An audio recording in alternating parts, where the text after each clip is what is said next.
5 minutes to give their closing remarks, and then the debate will be over. The debate will be over here, that you will debate for hours and days and weeks in the pub and everywhere else, and that's how it should be. They apparently tossed a coin, they gambled, which is probably very sinful, and now I'm a Catholic, we can do anything. And I think Joe Boot won or lost. So Joe, you're going first. Sir, you have half an hour from around now.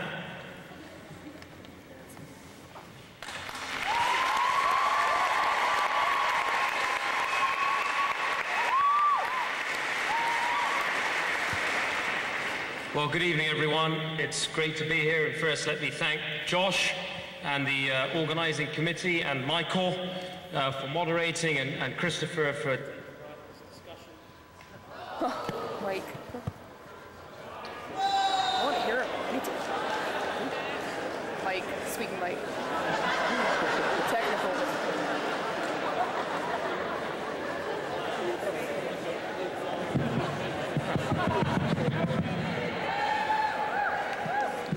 another sign.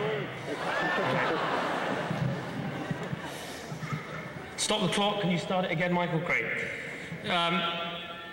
I want to thank Christopher as well for participating in this with me. We have spoken many times before, and I consider Christopher a friend.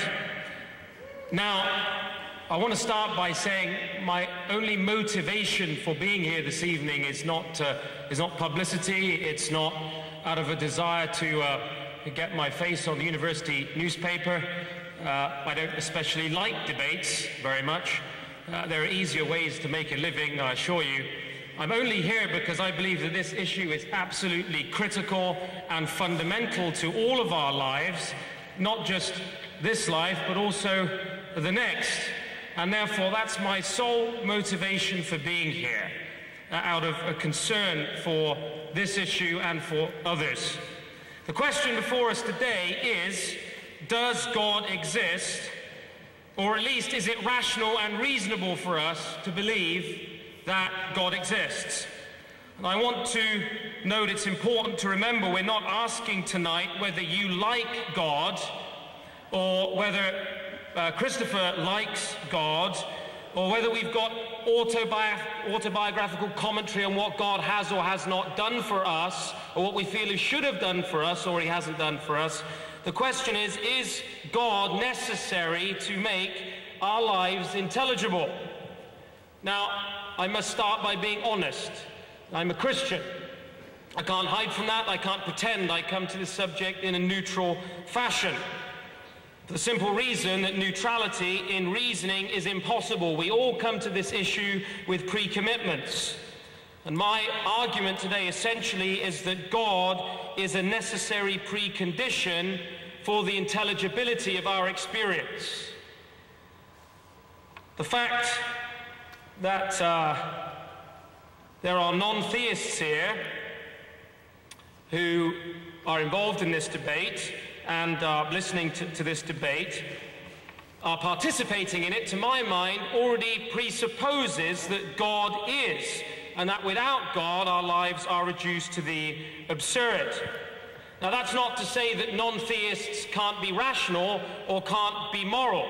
It's simply to say that my position tonight is that a non-theist being rational or being moral is contradictory to the extent that they are borrowing from my worldview.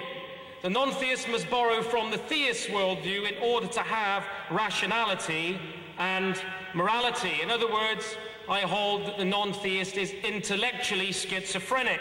They want to have their cake and eat it. They want a rational world, and they want to do reasoning and logic and debates and be moral, but they don't want the only person who can ground those things, which is God. Now, we should all know that strict atheism is impossible. It's impossible because God might exist in a sphere beyond your immediate experience, beyond your immediate personal contact. Only an omnipresent person could know that God did not exist. And since only God is omnipresent, only God could know that God did not exist. That is why my opponent today normally identifies himself, unless you've changed recently, Christopher, as an ag-theist. an Theist. Now, it's important to ask at the outset, what type of evidence is relevant to this question? We don't use the same sorts of evidence to answer all different types of question. It depends on the thing we're investigating or exploring, depending on what philosophers call the ontological status of those things. For example, in one case of a countryman of mine, Richard Dawkins, who I'm sure is known to you, he thinks that believing in God is like believing in orbiting teapots or pink elephants. Now, some people think that asking the question, does God exist, is like saying, are there cookies in the jar? Well, let's all go and have a look and see if there are cookies in the jar. But this is a completely different kind of question to are there cookies in the jar questions. For example, I don't determine tonight whether Dr. DiCarlo's arguments are rational by going over there and splitting his head open with an axe, looking at his brain and saying, is this a rational brain? Because whether something is rational or not is not determined by an empirical physical inspection of the human brain. I hope he doesn't take offense of that. In the same way, I don't decide whether a piece of music is beautiful by putting a CD under a microscope and saying, can I quantify or qualify whether this music is beautiful by a microscopic inspection? If I want to discover the true nature of number, and there have been very different views of number, I don't collect all the fridge magnet numbers I possibly can from around the world and then identify their properties and say, now I can describe numbers. It's a very different type of question, and different types of argument are required. In the nature of the case, if God exists, he is the source of all rationality because he's the creator, the sustainer, and the governor of all things. So being irritated you don't find God in the physical universe is like being cross because when you open a play by William Shakespeare like Hamlet, William Shakespeare doesn't fall out the center of the book. Of course you don't find William Shakespeare in the middle of his play Hamlet. Furthermore, God is nothing like an orbiting teapot or a pink elephant.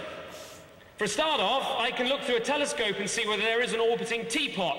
It's just one more thing in the physical universe. If God is, he is not one more thing in the physical universe, he is back of everything. So the critical question to ask is, what must be true about reality and God to allow our experience as human beings to be what it appears to be? Now, I want to suggest to you tonight that all of you have a divinity concept. All of you believe in a divinity concept of some kind. What do we mean by the divine? Well, we mean something that is non-dependent, incontingent, unconditioned. Now, for some people, that independent entity or reality is energy or matter, some sort of non-dependent reality. For me, as a Christian, that non-dependent reality is God. Now, the pagans believed in many gods, but that wasn't really their divinity concept because they believed that the gods themselves evolved from some sort of primeval watery chaos. So actually their concept of the divine was a naturalistic one. Now we all hold, each of us come to this tonight, all holding certain beliefs by which we seek to interpret the world. It's like a set of lenses. You believe certain things to view the world, to understand the world. Now our most basic or our most foundational beliefs cannot be proven directly. If they were, if they could be, they wouldn't be your most basic foundational beliefs. The thing you establish them with would be your most basic foundational belief. If I said to you, God exists, and here's how I'm going to show directly God exists because of the following evidences, God wouldn't be my most foundational belief, would he? I believe that the universe is unintelligible without him. You cannot prove directly the existence of other minds, the existence of the material universe, the existence, or sorry, I should say the reliability of our memories. There are no successful philosophical arguments that show or prove that there are other minds. You might be a figment of my imagination, an aspect of my experience.